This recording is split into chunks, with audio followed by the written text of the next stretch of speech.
Je suis étudiant en thèse à l'Institut des sciences de la vigne et du vin, et donc je m'intéresse à l'union porte-greffe-greffon chez la vigne. Comme vous le savez, la vigne, c'est une plante greffée en France, notamment pour conférer la résistance au phylloxéra. Et du coup, c'est indispensable de greffer. Et donc, dans un contexte de changement climatique, l'introduction de nouveaux porte-greffes est vraiment un enjeu majeur euh, pour faire face à tous ces aléas. Et donc le problème, c'est que l'introduction de nouvelles combinaisons, c'est conditionné par les problèmes de compatibilité, incompatibilité au greffage. Donc notre hypothèse, en fait, c'est que ces problèmes de compatibilité, le succès de la greffe, est conditionné par la mise en place, l'établissement d'une communication entre le greffon et le porte-greffe.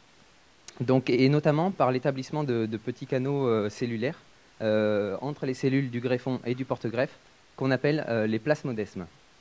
Donc l'objectif de ma thèse, c'est d'étudier la mise en place de ces plasmodesmes dans un contexte de greffe à l'interface, et ça pourrait nous permettre d'évaluer rapidement la compatibilité d'une combinaison. Donc, chercher un plasmodesme dans une cellule, en fait, c'est tout petit, et donc c'est un petit peu, ça revient à chercher une aiguille dans une botte de foin.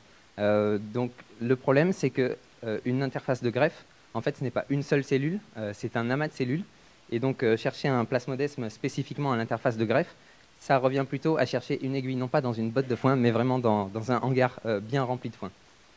Donc en fait, pour répondre à cette problématique, on a greffé des plantes fluorescentes rouges et vertes qui vont nous permettre en fait de cibler précisément l'interface.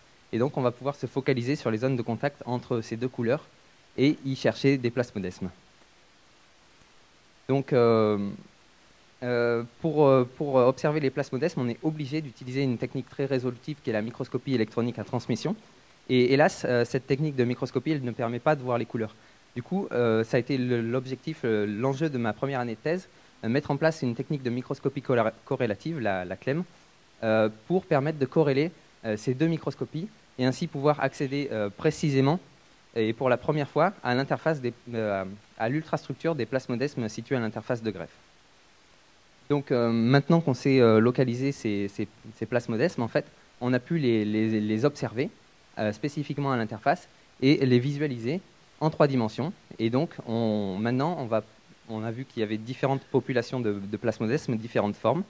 Et donc la question maintenant, c'est de savoir si ces formes permettent de... Enfin, l'enjeu maintenant, c'est de savoir si ces formes vont permettre différents types de communication et s'associer à différents types de compatibilité au greffage et aussi comprendre euh, leur méthode comment dire, de biogénèse. Voilà. Et je vous remercie pour votre attention.